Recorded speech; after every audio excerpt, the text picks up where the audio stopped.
আজকে আমরা একটা সাম্প্রতিক বিষয় নিয়ে কথা বলবো। বিএনপি মহাসচিব মির্জা ফখরুল ইসলাম আলমগীর নিউ ইয়র্কে একটা মন্তব্য করেছেন। হ্যাঁ, তিনি ডক্টর মোহাম্মদ ইউনুস আর বিএনপির প্রতিষ্ঠাতা জিয়াউর রহমানের মধ্যে একটা তুলনার কথা বলেছেন। ঠিক, আর এই নিয়েই বেশ আলোচনা সমালোচনা চলছে। আমাদের হাতে এই বিষয়ে ইউটিউবার মাসুদ কামালের একটা বিশ্লেষণ আছে, যেখানে এই মন্তব্যের বেশ কড়া সমালোচনা করা হয়েছে, তাই তো? একদম। তো আমরা আজ সেই বিশ্লেষণটাকেই ভিত্তি করে দেখব ফখরুল সাহেব ঠিক কী বলেছেন, ভিডিও বিশ্লেষণে প্রতিক্রিয়াটা কেমন দেখানো হয়েছে, আর পুরো বিষয়টাকে সেখানে কিভাবে দেখা হচ্ছে। আচ্ছা, শুরু করা যাক তাহলে। নিউ ইয়র্কে এনআরবি কানেক্ট ডে নামে একটা অনুষ্ঠান ছিল। সেখানে মির্জা ফখরুল ডক্টর ইউনুসের উন্নয়ন কাজের বেশ প্রশংসা করেন। সেটা শুনেছি। কিন্তু যে কথাটা নিয়ে মূল আলোচনা, সেটা হলো তিনি বলেছেন ডক্টর ইউনুসের কথায় নাকি তিনি জিয়াউর রহমানের প্রতিছবি দেখতে পান। প্রতিছবি? শুধু তাই না, কণ্ঠও শুনতে পান বলেছেন। হ্যাঁ, এবং তার মনে হয়েছে জিয়াউর রহমানের যে স্বপ্ন ছিল একটা গণতান্ত্রিক, সমৃদ্ধ, দুর্নীতিমুক্ত দেশ, সেই স্বপ্নটাই নাকি ডক্টর ইউনুসের কথায় ফুটে উঠছে। বেশ বড়সড় তুলনা। কিন্তু এই প্রশংসার জবাবে মাসুদ কামালের যে ভিডিও বিশ্লেষণের কথা বললেন, সেখানে তো অন্য সুর, তাই না? ঠিক। সেখানে ভাষ্যকার মাসুদ কামাল ডক্টর ইউনুসের সাম্প্রতিক কিছু কাজ নিয়ে বেশ কিছু প্রশ্ন তুলেছেন। একটু সমালোচনা সুরেই বলা যায়। যেমন ধরুন, বিশ্লেষণে বলা হচ্ছে গ্রামীণের জন্য কর সুবিধার কথা বা বিভিন্ন শিক্ষা প্রতিষ্ঠান গড়ার প্রসঙ্গ। আচ্ছা। নিজের কিছু মামলা প্রত্যাহারের চেষ্টার কথাও বিশ্লেষণে এসছে। এমনকি একটু গুরুতর অভিযোগও আছে। কি রকম? বলা হচ্ছে আওয়ামী লীগের কর্মকাণ্ড নিষিদ্ধ করার পেছনেও নাকি ইউনুসের প্রভাব ছিল। আবার পোর্ট লিজ দেওয়ার চেষ্টা, স্টারলিংক ইন্টারনেট আনা, এগুলো নিয়েও সমালোচনা করা হয়েছে। ভাষ্যকারের মধ্যে এই পদক্ষেপগুলো ঠিক হয়নি। হ্যাঁ, বিশ্লেষণে এমনটাই ইঙ্গিত। বলা হচ্ছে এগুলো নাকি ব্যবহারকারীদের মধ্যে অসন্তোষ তৈরি করেছে, এমনকি বেকারত্বও বাড়িয়েছে। তবে আবারও বলছি, এগুলো সবই কিন্তু ওই ভিডিও বিশ্লেষণের বক্তব্য। বুঝতে পারছি। তার মানে ভাষ্যকার মির্জা ফখরুলের এই প্রশংসাকে ঠিক সহজভাবে নেননি। এই মন্তব্যের রাজনৈতিক তাৎপর্য নিয়ে ভিডিওটিতে কি বলা হচ্ছে, কোনো প্রভাব পড়বে কিনা?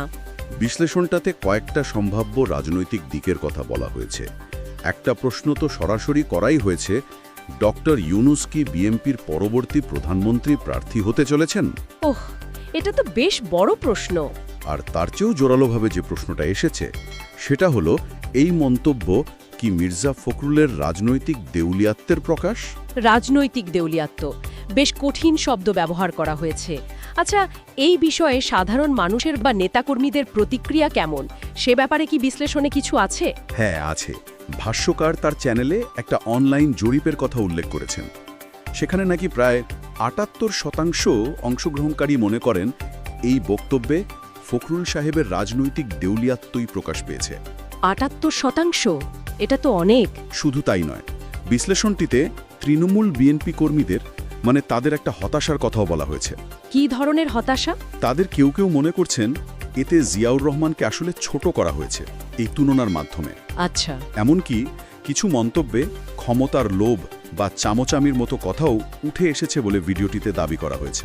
জিয়াউর রহমান আর ডক্টর ইউনুসের তুলনা, এই প্রসঙ্গেই তো ভিডিওটিতে একটা ঘটনার কথা বলা হয়েছে, তাই না? জিয়াউর রহমানের সততা নিয়ে। একদম। নগার একটা ঘটনার কথা উল্লেখ করা হয়েছে বিশ্লেষণে।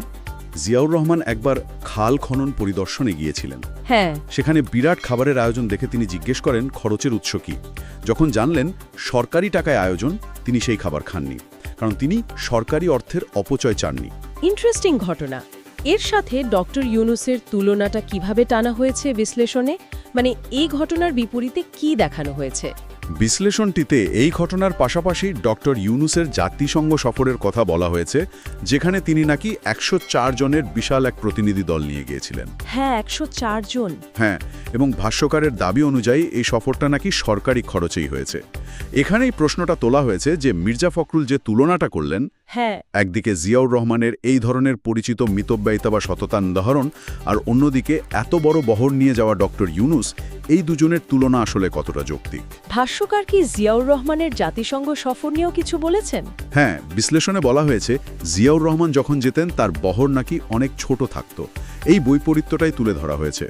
সুতরাং পুরো আলোচনাটা যদি সংক্ষেপে দেখি, একদিকে মির্জা ফখরুলের মন্তব্য, যেখানে তিনি ডক্টর ইউনুসের মধ্যে জিয়াউর রহমানের ছায়া দেখছেন, আর অন্যদিকে মাসুদ কামালের বিশ্লেষণ, যেখানে এই মন্তব্যের কঠোর সমালোচনা করা হচ্ছে এবং জিয়াউর রহমানের ওই নওগাঁর ঘটনার উদাহরণ দিয়ে তুলনার যুক্তিকতা নিয়েই প্রশ্ন তোলা হচ্ছে।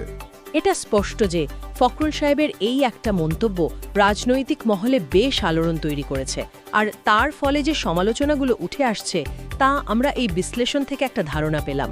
আলোচনাটা শেষ করার আগে একটা প্রশ্ন হয়তো রেখে যাওয়া যায় ভাবনার জন্য। বলুন। যখন রাজনৈতিক নেতারা, সেটা যে কোনো কারণেই হোক, রাজনৈতিক প্রয়োজন হোক বা পরিস্থিতি চাপে ফেলে দিক, যখন তারা কোনো ব্যক্তি বা আদর্শের সাথে এমন অপ্রত্যাশিত তুলনা করেন, হ্যাঁ, তখন আসলে সেটা কিসের প্রতিফলন? তাদের নিজেদের কোনো গভীর বিশ্বাসের, নাকি নিখুঁত কোনো রাজনৈতিক কৌশলের, নাকি শুধুই পরিস্থিতির চাপ? এই উত্তরটা না হয় শ্রোতারাই নিজেদের মতো করে ভাববেন। ঠিক। আজকের মতো এখানেই শেষ করছি। নমস্কার। নমস্কার।